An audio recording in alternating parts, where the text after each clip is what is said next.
I was sitting in a conference room on the 14th floor when my phone vibrated. 3 times. Fast. The kind of pattern that means something's wrong. The meeting was about quarterly projections. My boss was mid-sentence when I glanced down at the screen. The first message was from my mother. "Flight's boarding. Everything's fine." The second was from my sister, Kelly. "Don't freak out." The third was also from my mother. "We all voted. She should stay with you. It's better this way." I read them twice, then a third time. The words didn't change. I stood up. My chair scraped loud against the floor. Everyone looked at me. "I have to go," I said. My boss started to say something, but I was already moving toward the door. I didn't grab my jacket, didn't close my laptop. Just walked out. The elevator took forever. I called my mother, straight to voicemail. Called Kelly, same thing. Called my father, voicemail. I pulled up the family group chat while the elevator descended. The messages went back 3 hours. Mom, Logan's in the bathroom. Should we tell him now? Kelly, no, wait until we're through security. Dad, he'll understand eventually. This trip isn't appropriate for Emma. Kelly's husband, Derek. She's 8. She'd be miserable at the resort. Plus, we already paid for 4 seats. My ex-wife, Michelle. I think you're all being practical. Logan can be difficult about these things. I stared at that last message. Michelle, who hadn't lived with me or Emma for 2 years, who saw our daughter every other weekend when it was convenient. She'd voted too. The elevator doors opened. I walked through the lobby and kept reading. Kelly, I feel bad, but honestly, this makes more sense. Mom, he'll thank us later. Emma needs routine, not a beach vacation. Derek, we're boarding in 10. Someone has to tell him. Dad, I'll do it. But he hadn't. Mom had. I got to my car. My hands were shaking so hard I dropped the keys. I picked them up and sat in the driver's seat and just breathed for a second. They were going to Turks and Caicos. 2 weeks. All-inclusive resort. My parents had invited me and Emma 6 months ago. A family trip, they'd said. Everyone together. I'd requested the time off. Bought Emma a new swimsuit and 3 books for the plane. She'd been counting down the days on a calendar in her room, crossing off each one with a purple marker. Today was supposed to be day 0. I started the car and pulled out of the parking garage. The airport was 40 minutes away. I drove fast, not reckless, just focused. My phone rang. It was Michelle. I answered. Logan, don't make this a big thing, she said. No hello, no preamble. Where's Emma? Your parents left her at the airport daycare. She's fine. They said you could pick her up whenever. They left her. They made a practical choice. The resort isn't child-friendly for her age, and you know Emma doesn't do well with... I hung up. I was on the highway now. Flat gray sky, late September, the kind of day that feels like it's already given up. I called the airport, got transferred 4 times, finally reached someone at the daycare center near Terminal B. Yes, we have an Emma Brennan here, the woman said. Her voice was clipped, professional. Are you the parent? I'm her father. We'll need ID when you arrive. She's asking for you. Is she okay? She's confused. Your mother told her you'd be here in an hour. That was 3 hours ago. I pressed the accelerator harder. I'm 20 minutes out.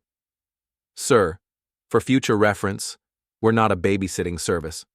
We're emergency overflow. I didn't leave her there. Then who did? I didn't answer. I hung up and focused on driving. The airport appeared on the horizon, huge and gray and sprawling. I took the exit too fast and had to brake hard. Someone honked. I didn't care. I parked in the garage, didn't pay the machine, just started walking. Terminal B was packed. I pushed through the crowds, families with suitcases, business travelers on phones, a group of teenagers wearing matching basketball jerseys. I found the daycare near Gate 31, a small room with glass walls and colorful murals. A woman in a blue vest sat at the front desk. I'm here for Emma Brennan, I said. She looked me over. ID. I handed her my license. She scanned it, typed something into her computer. She's in the back, through that door. I walked past her. The room smelled like disinfectant and crayons. There were 6 kids inside. 4 were watching a movie on a wall-mounted screen. 2 were coloring. Emma was sitting alone in the corner. She had her backpack on her lap, purple with a unicorn patch. She was staring at the floor. I crossed the room and knelt in front of her. Hey, kiddo.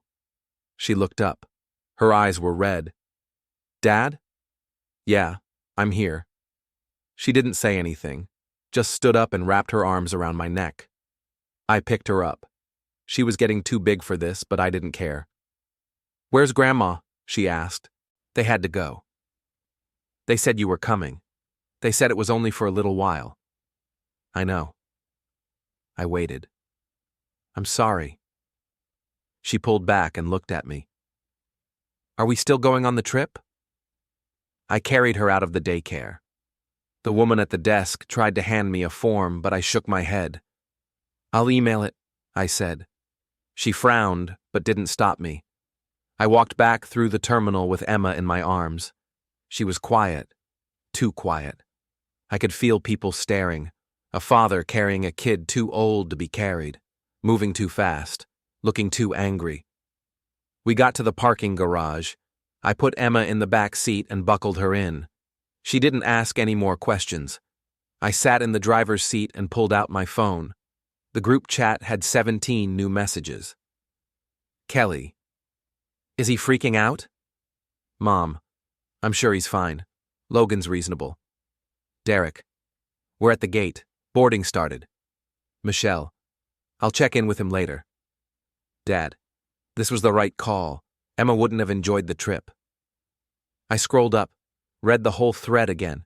Every message, every vote. There were 12 people in the chat. My parents. Kelly and Derek. Michelle. Derek's parents. 2 of Kelly's friends who were joining the trip. My Aunt Linda. My Uncle Greg. Not one of them had objected. I looked in the rearview mirror. Emma was staring out the window. Are you hungry? I asked. She shook her head. When's the last time you ate? Breakfast. It was almost 4 in the afternoon. I started the car and drove to a diner 6 blocks from our house, the kind of place with red booths and a laminated menu. We sat in the back. I ordered her pancakes and a hot chocolate. She picked at the food. They said I couldn't come because I'm too young, she said. That's not true. Grandma said the resort has rules. It doesn't. She looked at me. Then why? I didn't have an answer. Not one I could say out loud. We stayed at the diner for an hour. Emma finished half the pancakes and drank all the hot chocolate. I had coffee, 3 cups. Didn't taste any of it. When we got home, I told her to pick a movie. She chose something animated. I sat next to her on the couch and stared at the screen without seeing it. My phone buzzed. Another message in the group chat. Kelly. Landed. The resort is gorgeous. Wish everyone was here. She'd attached a photo. My parents standing on a beach, smiling, holding cocktails with little umbrellas. I turned off my phone. Emma fell asleep halfway through the movie. I carried her upstairs and put her in bed. She didn't wake up. I went back downstairs and sat in the dark. The house was quiet. Too quiet. I thought about the messages, the vote, the way they'd discussed it like a logistics problem, like Emma was a piece of luggage that didn't fit in the overhead bin. I thought about my mother's voice on the phone, calm, matter of fact. We all voted. I thought about Michelle, who'd agreed, who'd sided with them. I thought about Kelly, my sister, who I'd helped move 3 times, who I'd lent money to when Derek lost his job, who'd left my daughter in an airport daycare and boarded a plane. I sat there until the sun came up. When Emma woke up, I made her breakfast, scrambled eggs and toast. She ate in silence. Are you mad at Grandma? She asked. No. You look mad. I'm not. She studied me for a second, then went back to her eggs. I drove her to school, walked her to the door. Her teacher, Mrs. Patterson, smiled and waved. I waved back. "Have a good day," I told Emma. She nodded and went inside. I sat in the car for a while. Then I drove home. I opened my laptop, pulled up the group chat on the desktop app, read every message again. There was a pattern. I could see it now. They hadn't made this decision in 3 hours. They'd been planning it for weeks. I scrolled back, found the first mention. Kelly, 2 months ago. Just throwing this out there. What if it's an adults-only trip this year? Derek. I like that idea. Mom. We'd have to figure out what to do with Emma. Dad. Logan could stay home with her. Michelle. Or she could stay with me. Kelly. Let's table it for now. But they hadn't tabled it. They'd just stopped talking about it in the group chat. I opened my email, searched for messages from my mother, found one from 6 weeks ago. Subject. Quick question. Body. Have you noticed Emma seems anxious lately? I'm wondering if a big trip might be overwhelming for her. Just a thought. I'd replied. She's fine. She's excited. Mom had written back. Of course. Just wanted to check. I searched for messages from Kelly. Found 3. One asking if Emma had any behavioral issues at school. One asking if I'd considered professional help for Emma's shyness. One asking if I thought Emma would really enjoy a resort vacation. I'd answered all of them, defended Emma, said she was fine. They'd smiled and nodded and kept planning. I closed the laptop. I sat there for a long time. Then I started making phone calls. As the story unfolds, hit the hype button, like, subscribe, and write in the comments. Would you forgive them or walk away? The first call was to my lawyer. His name was Paul Wickham. I'd used him for the divorce. He was expensive and thorough, and didn't waste time on pleasantries. Logan, he said when he picked up. Didn't expect to hear from you. I need advice. Billable or off the record? Billable. Go ahead. I told him everything. The trip, the messages, the vote. Emma sitting in an airport daycare for 3 hours. He was quiet for a moment. Did your parents have any legal custody or guardianship over Emma? He asked. No. Did you give them permission to take her to the airport? No. I thought I was going with them. Did they tell you their plans? Not until I was in a meeting and they were boarding. And your ex-wife was aware? She voted for it. Paul exhaled. That's interesting. Is it illegal? Depends. They didn't kidnap her. They left her in a supervised facility. You weren't denied access. But the optics are bad, real bad. What can I do? Legally? Not much. You could report it to CPS, but they'd likely dismiss it as a family dispute. So nothing. I didn't say that. I said legally your options are limited, but there are other ways to apply pressure. Like? Do they depend on you for anything? Money? Access? Favors? I thought about it. My parents were retired, comfortable. They didn't need money, but my father had a medical power of attorney in my name. He'd set it up 3 years ago when he had a health scare, and I was listed as the emergency contact for my mother's investment accounts. And Kelly's husband worked in sales, inconsistent income. I'd co-signed their mortgage. Yeah, I said. A few things. Start documenting everything. Save the messages. Print them. Timestamp them. Build a file. For what? In case this escalates. In case you need to prove a pattern of behavior. I'm not trying to take them to court. Then what are you trying to do? I didn't answer. Logan, Paul said, you called me for a reason. What do you want? I looked out the window. The neighbor's dog was barking at a squirrel. I want them to understand, I said. Understand what? That they don't get to do this. Paul was quiet again. Then he said, be careful. Revenge has a way of eating people alive. I'm not looking for revenge. What do you call it? Accountability. He laughed. It wasn't a happy sound. All right. Document everything. Call me if you need me. He hung up. I spent the rest of the morning going through my files. I printed the group chat messages, all of them, 43 pages. I put them in a folder, labeled it, dated it. Then I made a list. Things my family depended on me for: the medical power of attorney, the emergency contact, the mortgage cosign.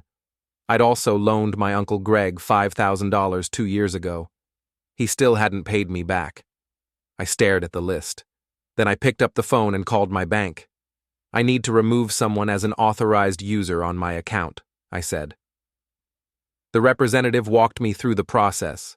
It took 10 minutes. I removed my mother. Then I called my father's doctor's office. I need to update the power of attorney information on file, I said. They transferred me to records. I filled out a form, revoked the designation. Then I called Kelly. She didn't answer. I left a voicemail. It's me. I need to talk to you about the mortgage. Call me back. She didn't. I called Derek. He answered on the third ring. I could hear beach sounds in the background, waves, seagulls. Logan, he said. His voice was tight. Look, man, I know you're upset. I need you to refinance. Silence. What? The mortgage. I co-signed because you couldn't qualify on your own. That was 5 years ago. Your credit should be better now. I need you to refinance and take my name off. We're on vacation. I know. I'm not asking you to do it today. I'm giving you 30 days. That's not enough time. It's plenty. You've had 5 years to get your finances in order. Logan, this is insane. You're pissed about the trip. I get it. But this... 30 days, I said. I hung up. My phone rang immediately. It was Kelly. I answered. What the hell are you doing? She said. Cleaning up loose ends. You can't just pull the mortgage. We'll lose the house. Not my problem. Logan, stop. You're being childish. I almost laughed. Childish, I repeated. Yes, this is a tantrum. You left my daughter in an airport. We left her in a safe place. You're blowing this out of proportion. You voted on it, like she was a reservation you could cancel. We were trying to make the trip work for everyone. Everyone but Emma. Kelly sighed. She's 8. She wouldn't have appreciated the resort. We were doing you a favor. A favor. Yes, you're a single parent. You're stressed. We thought, I don't care what you thought. Logan, 30 days.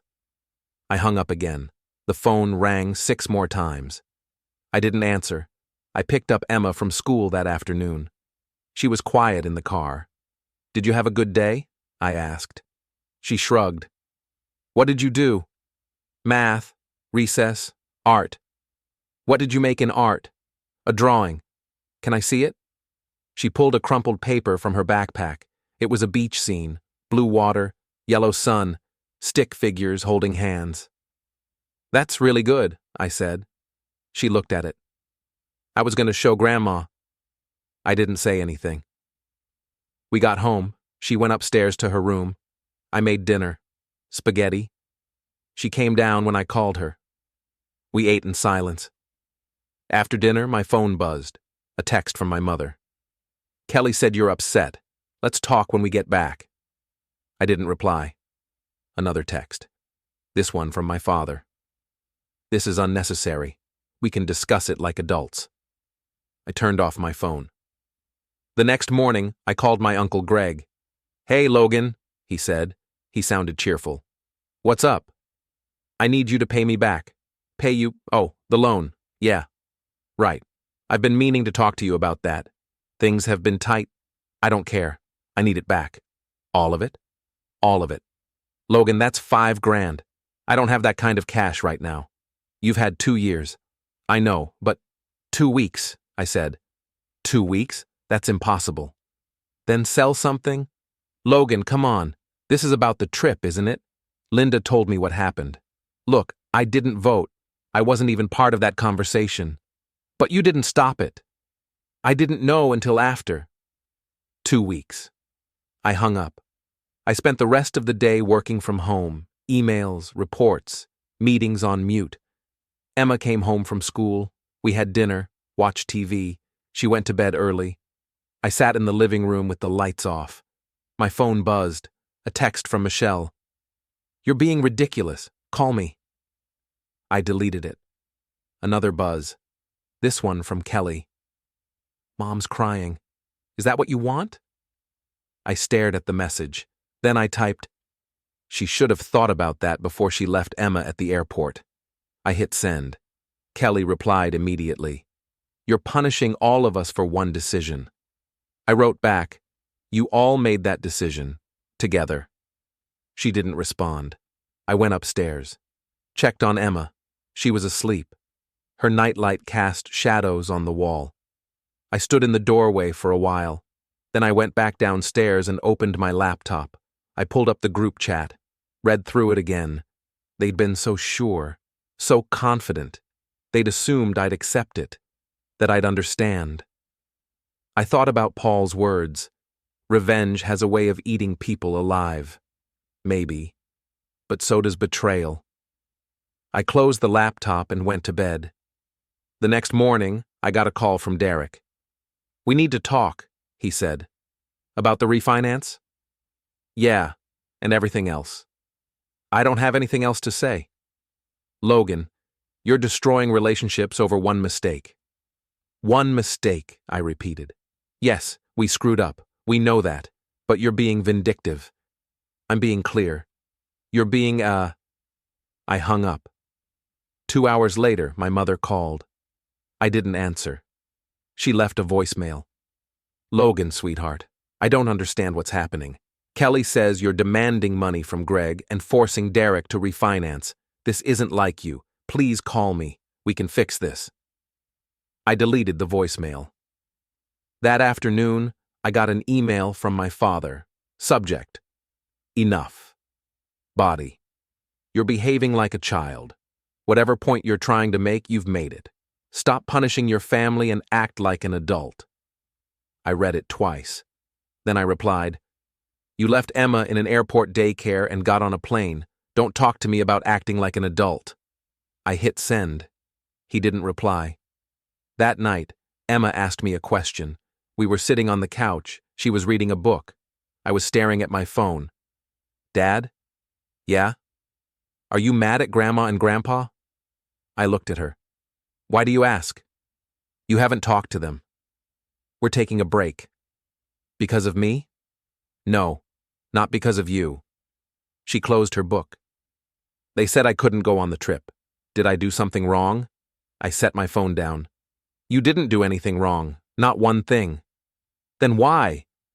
I didn't know how to answer that. "Sometimes grown-ups make bad choices," I said. She thought about that. "Are you making a bad choice?"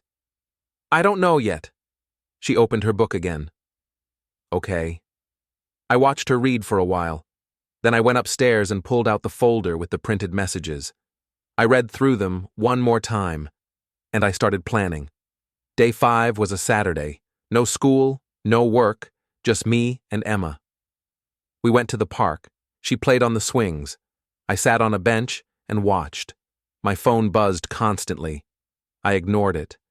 An older woman sat down next to me. "Your daughter?" she asked. "Yeah." "She's beautiful." "Thank you." The woman smiled. "My granddaughter's about that age. 8? "Yeah." "They're wonderful at this age. Still believe in magic." I nodded. Emma ran over. "Dad, can we get ice cream?" "Sure." We left the park and walked to a shop 2 blocks away. Emma got chocolate chip. I got nothing. We sat outside on a metal bench. She swung her legs and licked the cone. "This is nice," she said. "Yeah?" "Yeah, just us." I looked at her. "You like it being just us?" She shrugged. Sometimes. Sometimes I miss Grandma and Grandpa." "I know." "Are they mad at me?" "No." "Are you sure?" "I'm sure." She finished the ice cream. We walked home. She watched a movie. I sat next to her and pretended to pay attention. My phone rang. It was Paul. I stepped outside to take the call. "I heard from Kelly," he said. "Of course you did." "She's panicking. Says you're dismantling the family." "That's dramatic. Is it?" You've pulled financial support, revoked medical authority, cut off access. She thinks you're going to sue them. I'm not. Then what are you doing? I looked through the window. Emma was curled up on the couch. Making a point, I said. This isn't a point. This is a siege. They started it. Logan. They left her, Paul. They planned it. They voted on it. They got on a plane and left her alone. I know. Do you? Because everyone keeps acting like I'm the one overreacting. Paul was quiet for a moment. What's the end game? He asked. I don't know yet. Figure it out. Because this kind of thing doesn't end well.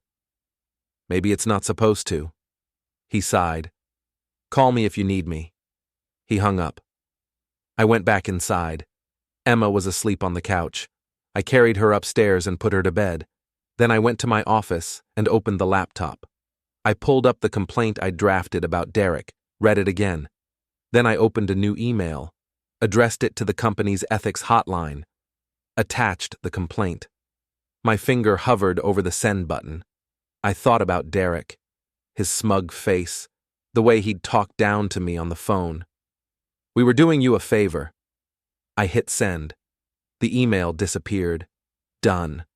I leaned back in the chair and stared at the ceiling. What was I doing?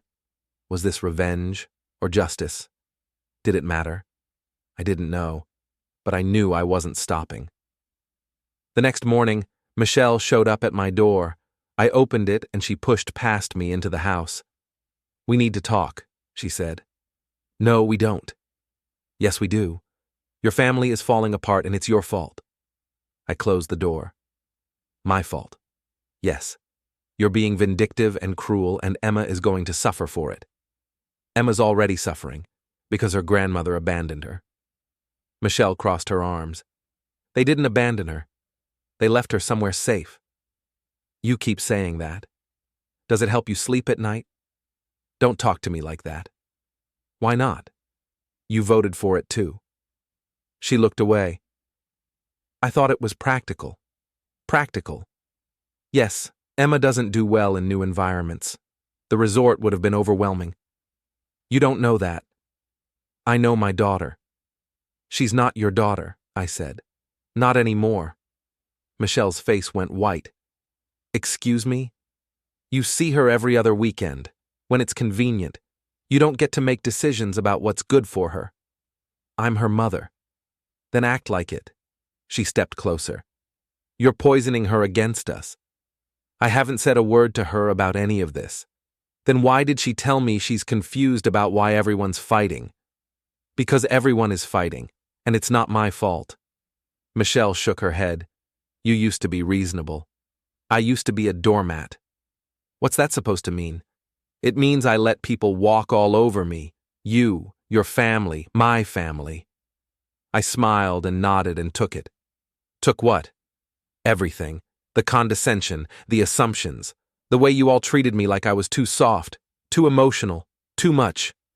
Logan, I'm done, I said. Done with what? Being the person you all think I am. She stared at me. You're scaring me. Good. Maybe you'll finally take me seriously. She turned and walked to the door, stopped with her hand on the knob. If you keep this up, you're going to lose everyone, she said. I already did. She left. I stood there for a long time. Then I heard Emma's voice from upstairs. Dad? I went to the stairs. She was standing at the top in her pajamas. Was that Mom? Yeah. Is she mad? A little. Emma came down the stairs. Everyone's always mad now. I knelt in front of her. I know. I'm sorry. It's not your fault. It's not yours either. She looked at me. Then whose fault is it? I didn't answer. She hugged me. I held her tight. I love you, Dad. I love you too, kiddo. We stayed like that for a while. Then she pulled back. Can we make pancakes? Yeah, we can make pancakes. We went to the kitchen. I let her crack the eggs. She got shell in the batter, but I didn't care. We ate pancakes and watched cartoons and pretended everything was normal. That afternoon, Derek called. You reported me, he said. I don't know what you're talking about. Don't play dumb. My company got an ethics complaint, anonymous, about the hospital deal. Sounds serious. You son of a... Careful, I said. I'm recording this. Silence. You're bluffing. Try me. He hung up. 2 hours later, Kelly called. Derek's going to lose his job, she said. She was crying. That's not my problem. Yes, it is. You did this. I didn't do anything. You filed a complaint. I don't know what you're talking about. Logan, please. We have kids. We have a mortgage. If Derek loses his job... You should have thought about that. Please. I'm begging you. I almost felt bad. Almost. You made your choice, I said. Now live with it. I hung up. My mother called 5 minutes later. I didn't answer. She left a voicemail. Her voice was shaking. Logan, sweetheart, I don't know what's happening to you, but you need to stop. Derek might lose his job. Kelly's terrified. Your father and I are heartbroken. Please. Let's talk. Let's fix this. I deleted the voicemail. I sat in the quiet house. Emma was upstairs reading. I thought about stopping, about calling them back, about apologizing. But then I thought about Emma sitting in that daycare, waiting, confused. And I picked up the phone. I had more calls to make. Monday morning, I got a message from my Uncle Greg. I don't have the money. I'm sorry. Can we work out a payment plan? I called him. No payment plan, I said. Logan, be reasonable. $5,000 is a lot. You've had 2 years. I've been trying. Not hard enough. What do you want me to do? Sell my car? If that's what it takes. You're serious. Completely. He was quiet for a moment. Linda's right. You've changed. People tend to change when their family betrays them. I didn't betray you. I wasn't even there. But you knew, and you didn't stop it. I didn't know until 2 weeks, I said, or I take you to small claims court. I hung up. That afternoon, I got an email from Derek's company. It was addressed to Derek but CC'd to several people, including me. My name was on the complaint as a witness. The email said they were opening a formal investigation. Derek was suspended pending the outcome. I forwarded the email to Kelly without comment. She called immediately. You're destroying us, she said. You destroyed yourself. He didn't do anything wrong. He used family connections for professional gain. That's a conflict of interest. Families help each other. Not when it violates company policy. She was crying now, hard, gasping sobs. We're going to lose everything. The house, Derek's job, our savings. Should have thought about that before you voted. It was one mistake. It was a choice, a deliberate, planned choice. Logan, please. I hung up. I sat at my desk and stared at the wall. I felt nothing. No guilt, no satisfaction. Just a cold, empty calm. My phone buzzed. A text from my mother. Your father's in the hospital. I stared at the message. Another text. Chest pains. They're running tests. Please come. I didn't move. Another text. Logan, please. He's asking for you. I put the phone down. Waited. 10 minutes later, another text. This one from Kelly. Dad's in the ER. Mom's falling apart. We need you. I picked up the phone and called the hospital. Asked for my father's room. They transferred me. A nurse answered. Is he stable? I asked. Yes. It was a panic attack, not a heart attack, but we're keeping him for observation. Tell him I hope he feels better. I hung up. My phone rang immediately. It was my mother. I didn't answer. She left a voicemail. Logan, please. I know you're angry, but your father needs you. We all need you. This has to stop. I deleted it. I picked up Emma from school. She was quiet in the car. Dad? Yeah? Grandma called me. I looked at her in the rearview mirror. When? During lunch on my school iPad. What did she say? She said she missed me, and that she was sorry. What did you say? I said I missed her too. I didn't say anything. Emma was quiet for a moment. Then she said, she was crying. I gripped the steering wheel tighter. Did she say anything else? She said Grandpa's in the hospital. Is he okay? He's fine. Are you going to see him? No. Why not? Because I'm still upset with him. Emma looked out the window. I think he's upset with you too. Probably. We drove in silence for a while. Then Emma said, I don't like it when everyone's upset. I know, kiddo. Can you make it stop? I didn't answer. That night, I got a call from Paul. Your father's in the hospital, he said. I know. And you're not going? No. Logan, he's fine.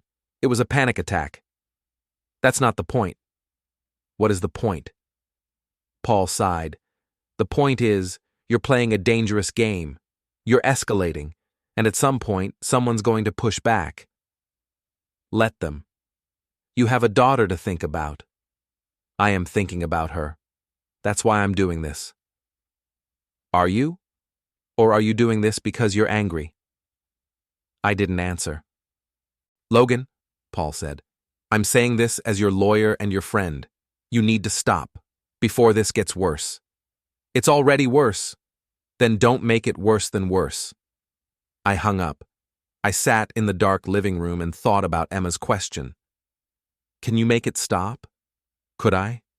Did I want to? I thought about my father in the hospital, my mother crying, Kelly panicking about the mortgage, Derek suspended from his job. I'd done that, all of it, and I still wasn't satisfied, because none of it brought Emma back from that airport. None of it erased the 3 hours she spent waiting, confused, scared. My phone buzzed, a text from an unknown number. This is Derek. You win, okay? You win. Just stop. I stared at the message. Then I typed, I haven't won anything. I've just leveled the playing field. I hit send. He replied immediately. What do you want? An apology? Money? What? I thought about it. What did I want? I typed, I want you to understand what you did. We left her in a safe place. We get it. It was wrong. But it's done. Move on. I felt something cold settle in my chest. You don't get it. You still don't get it. Then explain it to me. I typed for a long time. Deleted it. Started over. Finally, I wrote, You made my daughter feel like she didn't matter. Like she was an inconvenience. Like her family would rather vacation without her than include her. That's what you did, and you all did it together. So no, I'm not moving on. I hit send. He didn't reply. I put the phone down and went upstairs. Emma was asleep. I stood in her doorway and watched her breathe. She looked so small, so fragile. I thought about the messages, the vote, the way they'd discussed her like she was a problem to solve. And I knew I wasn't stopping. Not yet. Day 7 started with a knock on my door. I opened it. Kelly was standing there. She looked terrible. Red eyes, pale skin, trembling hands. Can I come in? She asked. No. Logan, please, just 5 minutes. I stepped aside. She walked in. We stood in the entryway. I didn't offer her a seat. Derek's going to lose his job, she said. I know. The investigation found enough evidence to terminate him. That's unfortunate. Unfortunate? Her voice cracked. Logan, we have 2 kids, a mortgage, car payments. If he loses his job, you'll figure it out. How? How are we supposed to figure it out? I shrugged. The same way I was supposed to figure out what to do when you left Emma at the airport. Kelly's face crumpled. I'm sorry. Okay? I'm so sorry. We all are. Are you? Or are you sorry you're facing consequences? Both. I'm sorry for both. I looked at her, really looked at her. She was my little sister. I'd protected her growing up, defended her, helped her, and she'd voted to abandon my daughter. I don't forgive you, I said. Logan, and I'm not stopping. What does that mean? It means you haven't seen the worst of it yet. She stepped back. You're scaring me. Good. What are you going to do? You'll find out. She turned and ran to the door, stopped with her hand on the knob. "Mom was right," she said. "You've changed." "No, I just stopped pretending." She left. I stood there for a moment. Then I went to my office and made a call. "Paul, I need you to draft a letter." "What kind of letter?" "A formal cease and desist. I want my family to stop contacting Emma." Silence. "Logan, can you do it or not?" "I can, but then do it. This is going to make things worse." "I don't care." He sighed. "I'll have it ready by tomorrow." "Good." I hung up. That afternoon, I picked up Emma from school. She was quiet again. "How was your day?" I asked. "Okay. Just okay." She shrugged. We drove home in silence. When we got there, Emma went straight to her room. I followed her. "Hey," I said from the doorway. "What's wrong?" She was sitting on her bed, holding her stuffed rabbit. "Mia asked me why I didn't go on vacation with my grandparents." Mia was her best friend. "What did you say?" "I said they went without me." "What did Mia say?" Emma looked down. "She said that was mean." I sat on the bed next to her. "It was mean." "Then why did they do it?" I didn't have a good answer. "I don't know, kiddo." She was quiet for a moment. Then she said, "I think it's my fault." "It's not." "But what if I'm too much trouble? What if they didn't want me there because I'm—" "Stop." I turned her to face me. "Listen to me. You are not too much trouble. You are not a burden. What they did was wrong, and it had nothing to do with you." "Then why?" "Because they made a selfish choice. And that's on them. Not you." She looked at me with those big, sad eyes. "Do they still love me?" "Yes, they love you. But they hurt you. And sometimes people who love us still make bad choices." She thought about that. "Like you and Mom?" I blinked. "What?" "You loved Mom, but you made bad choices. That's why she left." I didn't know what to say. "That's different." "Is it?" I looked at her. My 8-year-old daughter, too smart for her own good. "Yeah," I said. "It's different." She didn't look convinced. That night, after Emma went to bed, I got a call from my mother. I almost didn't answer. But I did. "Logan." Her voice was small, broken. "What do you want?" "I want my son back." "Your son's right here." "No, you're not. You're someone else. Someone angry and cruel and—" "Cruel." I laughed. "I'm cruel?" "Yes. You're punishing all of us. Destroying us. And for what? Because we made one mistake?" "You keep calling it a mistake, but it wasn't. It was a plan, a choice, a vote. We thought it was the right thing to do." "For who?" "Not for Emma." She was quiet. "I miss her," she said finally. "You should have thought about that before you left her." "Logan, please, let me see her, just once." "No.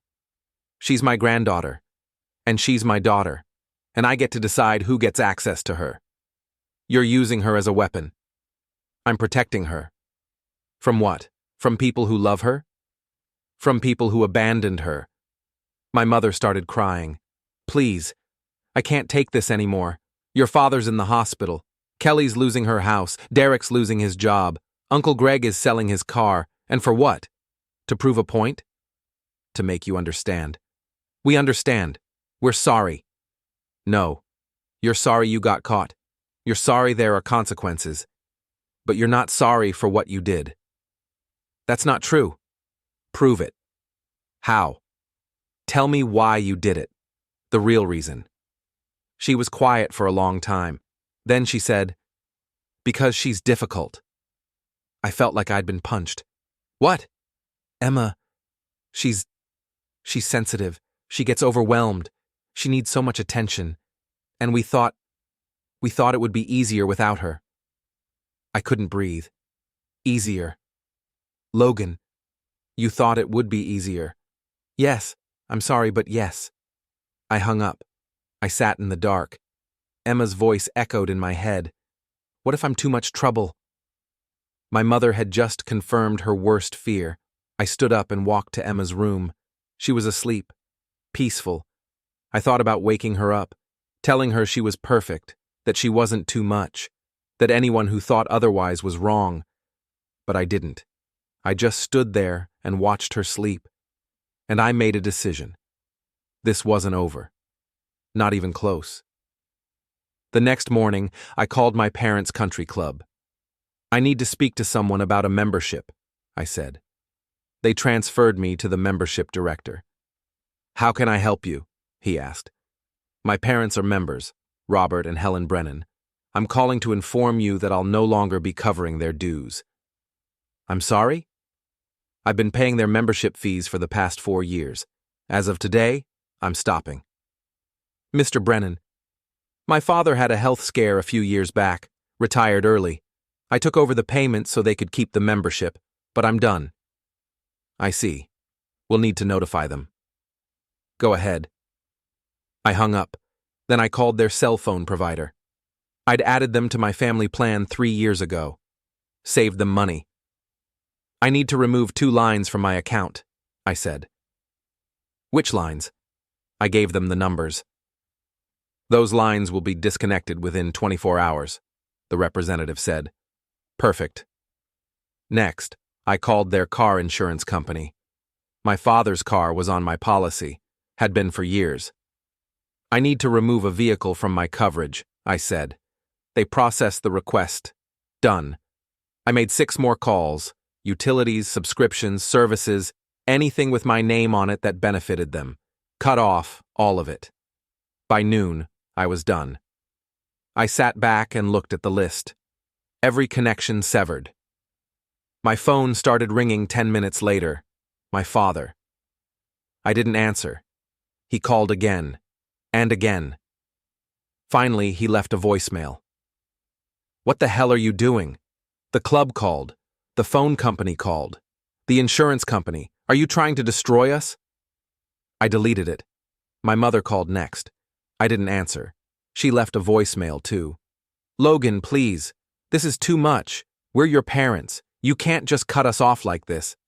I could, and I did. That afternoon, I picked up Emma from school. She was quiet in the car. Grandma called the school, she said. I looked at her in the mirror. What? She called and asked if she could pick me up. Mrs. Patterson said no. Good. Why did Grandma want to pick me up? Because she misses you. Do you miss her? I didn't answer. Emma was quiet for a moment. Then she said, I miss her too. I pulled into the driveway and turned off the car. I know you do, I said. Can I see her? Not right now. When? I don't know. Emma looked sad. Is it because of me? No, it's because of them. But I want to see her. I know, kiddo, but sometimes we can't have what we want. She got out of the car and went inside without another word. I sat there for a while. Was I doing the right thing? I didn't know anymore. But I couldn't stop. That night, Paul called. The cease and desist is ready, he said. Send it. Logan, I need you to think about this. I've thought about it. This is a nuclear option. Once you send this, there's no going back. I'm not going back, he sighed. I'll send it tomorrow. Good. I hung up. The next day, Kelly showed up at my house again. I opened the door. She looked worse than before. We lost the house, she said. That was fast. Derek couldn't refinance. The bank foreclosed. I'm sorry to hear that. No, you're not. She was right. We have to be out in 30 days, she said. We have 2 kids, no savings. Derek has no job. Where are we supposed to go? That's not my problem. You did this. You destroyed us. I gave Derek 30 days. He didn't act. He couldn't. No bank would approve him with a pending ethics investigation. Not my problem. Kelly stepped closer. You're a monster. I'm a father. You're using Emma as an excuse to hurt people. I'm protecting Emma from people who hurt her. We didn't hurt her. You abandoned her. Kelly flinched. She's 8 years old, I said. And you left her alone in an airport. You voted on it like she was a reservation you could cancel. We made a mistake. Stop calling it a mistake. Own what you did. Kelly's face crumpled. What do you want from us? I want you to understand what you did. I want you to feel what Emma felt. She felt confused. She felt sad. We get it. No, she felt worthless. She felt like she didn't matter. Like her family didn't want her. Kelly shook her head. That's exactly what you did. And now you know how it feels. She stared at me. You're going to regret this. Maybe. But not today. She turned and left. I closed the door and leaned against it. My hands were shaking. I went to the kitchen and made coffee. Burned my tongue again. My phone buzzed. A text from my father. You've gone too far. We're getting a lawyer. I stared at the message. Then I typed, Good. So am I. I hit send. An hour later, Paul called. Your father's lawyer contacted me, he said. Already? Yeah, they're threatening a lawsuit claiming you're harassing them. On what grounds? Emotional distress? Financial harm? Alienation of affection? I laughed. Alienation of affection? They're claiming you're turning Emma against them. I haven't said a word to Emma about any of this. I know, but they're desperate, and desperate people file desperate lawsuits. Can they win? No. But they can make your life hell for a while. Let them try. Logan, I'm not backing down. Paul was quiet for a moment. What's the end game here? He asked. You've cut them off financially, destroyed Derek's career, taken away their access to Emma. What else is there? I don't know yet. Then figure it out, because this can't go on forever. I hung up. I sat in the quiet house and thought about his question. What was the end game? I didn't have an answer, but I knew I wasn't done yet. The cease and desist letter arrived at my parents' house on a Thursday. My mother called me 6 times. I didn't answer. She left a voicemail. Logan, please. This letter, it says we can't contact Emma at all. No calls, no visits, nothing. You can't do this. I could. And I did. The letter was clear. No contact with Emma unless I approved it in writing. Violation would result in legal action. Paul had done good work. That afternoon, my father showed up at Emma's school. The principal called me. Mr. Brennan, your father is here. He's asking to see Emma. Don't let him. He's very insistent.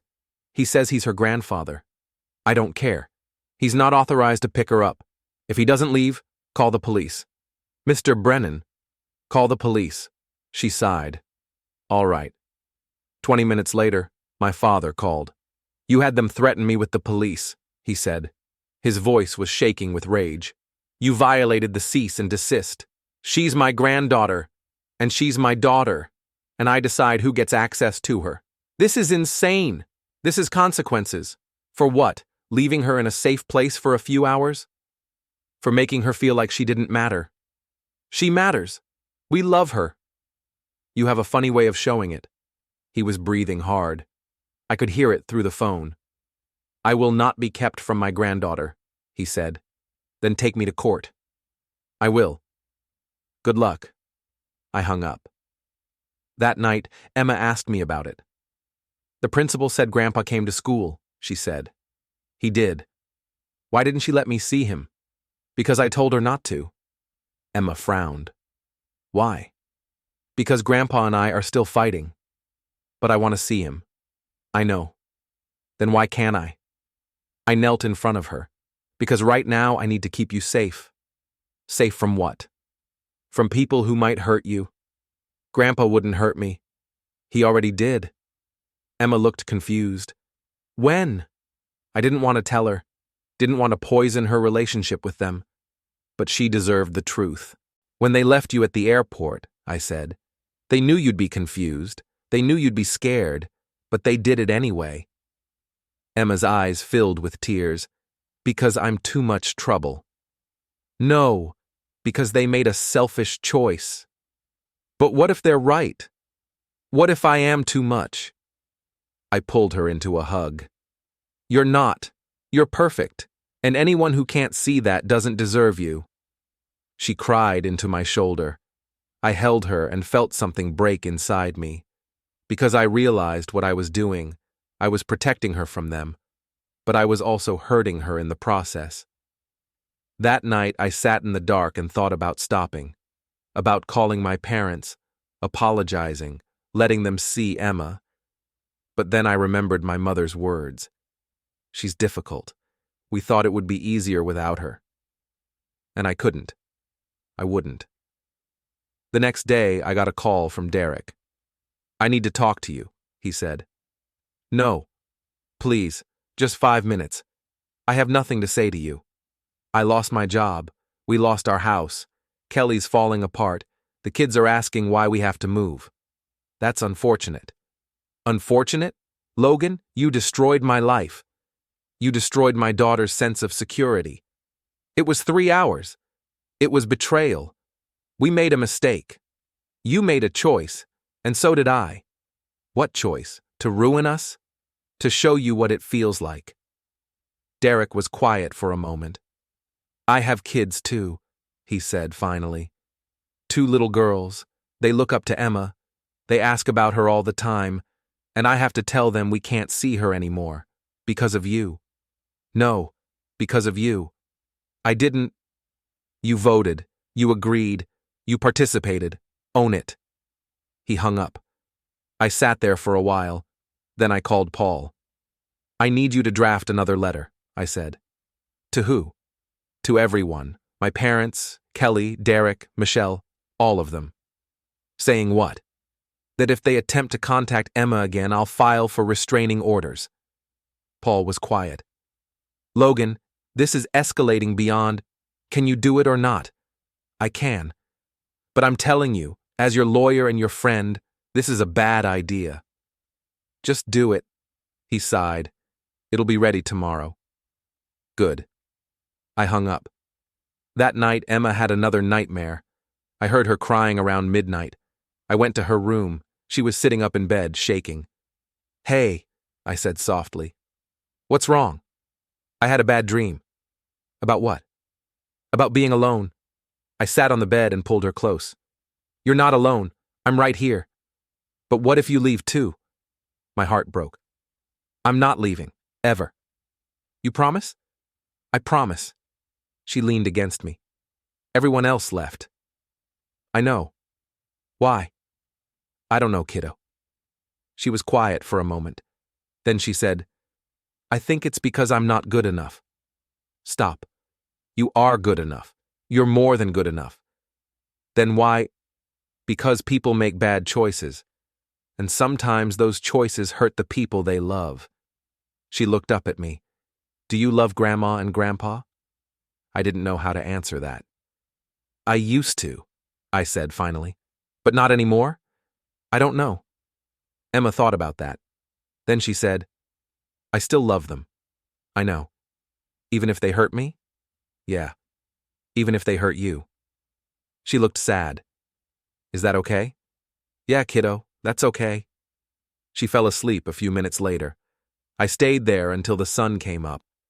And I realized something. This wasn't about revenge anymore. It was about making them understand, making them feel, making them hurt the way Emma hurt. And I wasn't going to stop until they did. 2 weeks after they returned from Turks and Caicos, my parents showed up at my house. Both of them. I opened the door. My mother looked frail. My father looked furious. We need to talk, my father said. No. I started to close the door. My father put his hand on it. Move your hand, I said. Not until you listen. I said move your hand. He didn't. I pulled out my phone and started dialing. Who are you calling? My mother asked. The police. My father jerked his hand back like the door was on fire. You wouldn't, he said. Try me. They stood there, uncertain, lost. 5 minutes, my mother said. Please, just give us 5 minutes. I looked at her. Really looked at her. She'd aged 10 years in 2 weeks. 5 minutes, I said. Out here. I stepped onto the porch and closed the door behind me. We stood in awkward silence. Where's Emma? My mother asked. At a friend's house. Can we see her? No. Logan, you have 4 minutes. My father stepped forward. This has gone too far. I disagree. You've destroyed this family. You did that, not me. We made one mistake. Stop calling it a mistake, I shouted. They both flinched. I took a breath, lowered my voice. You planned it. For weeks. You discussed it. You voted on it. You executed it. That's not a mistake. That's a choice.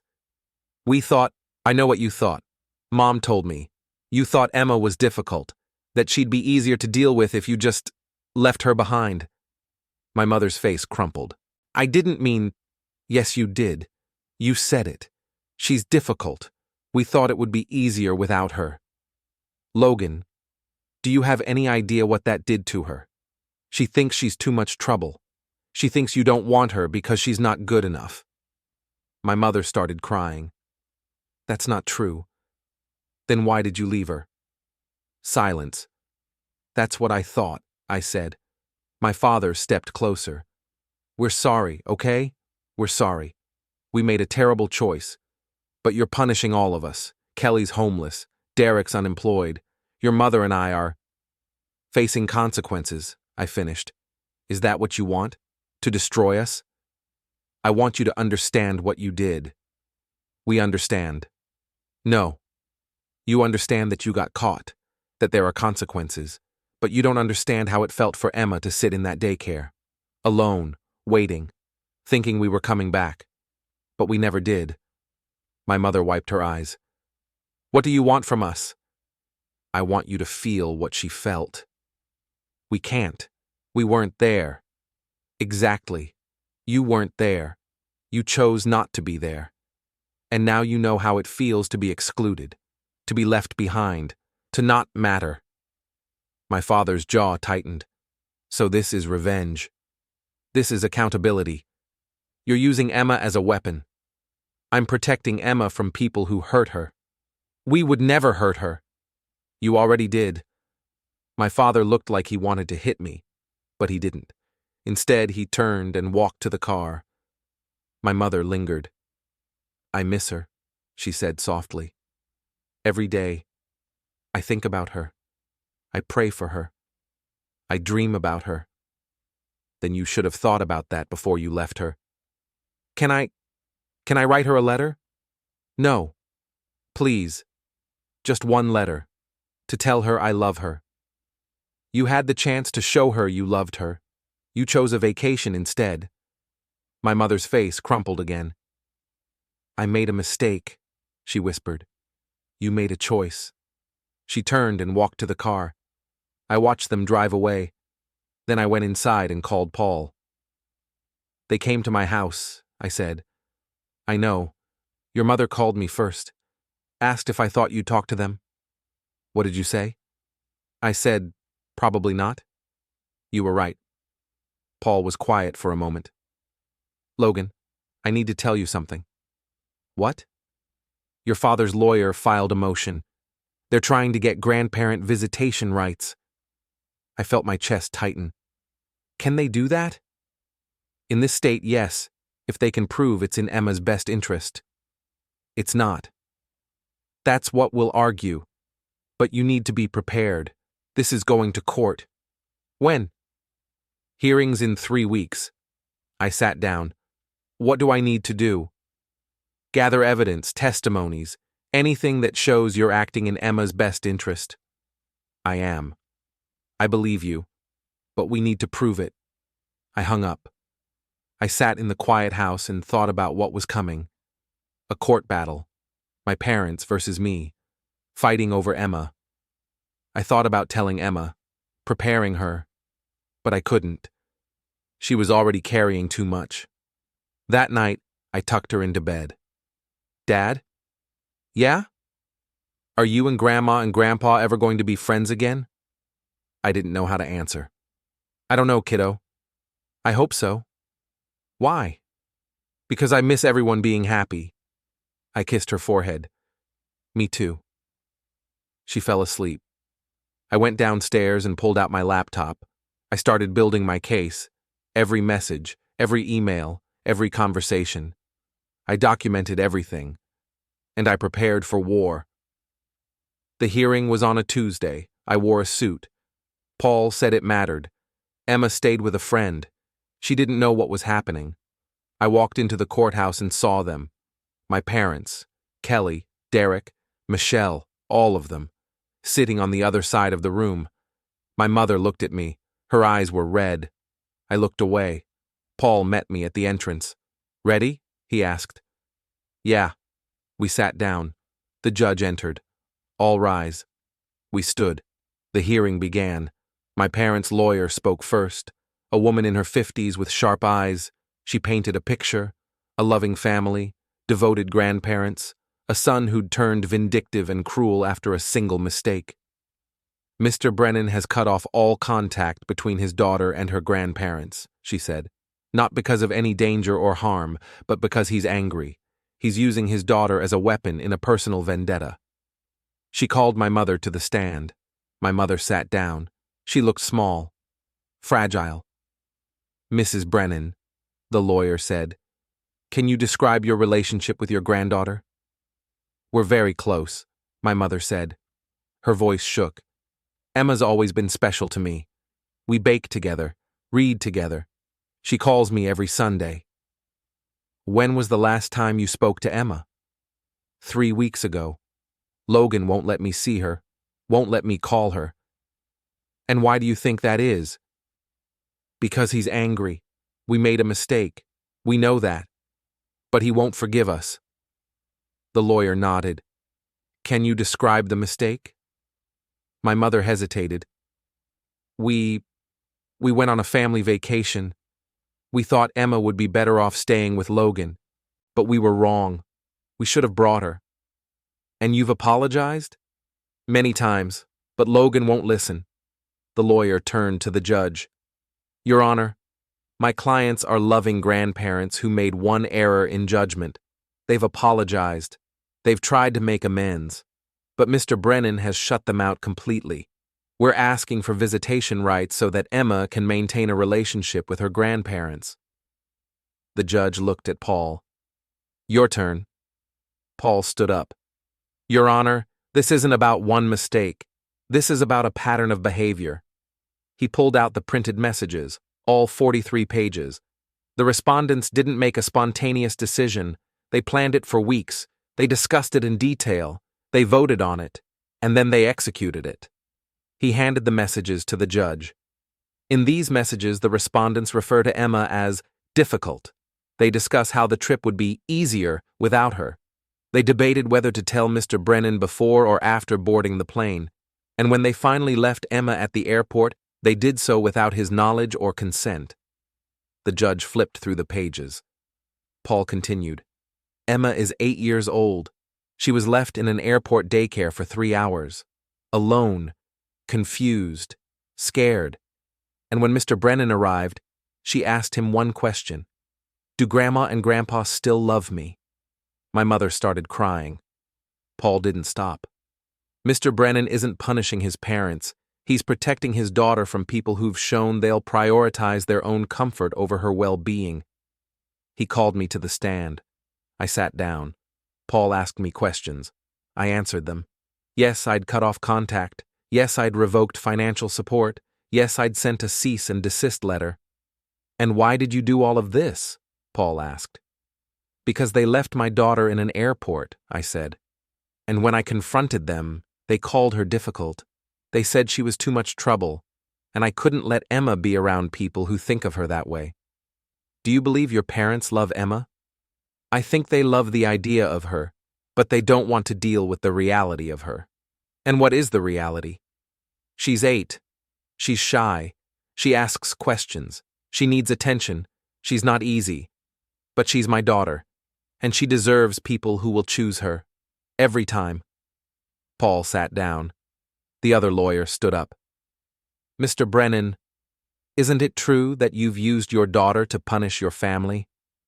No.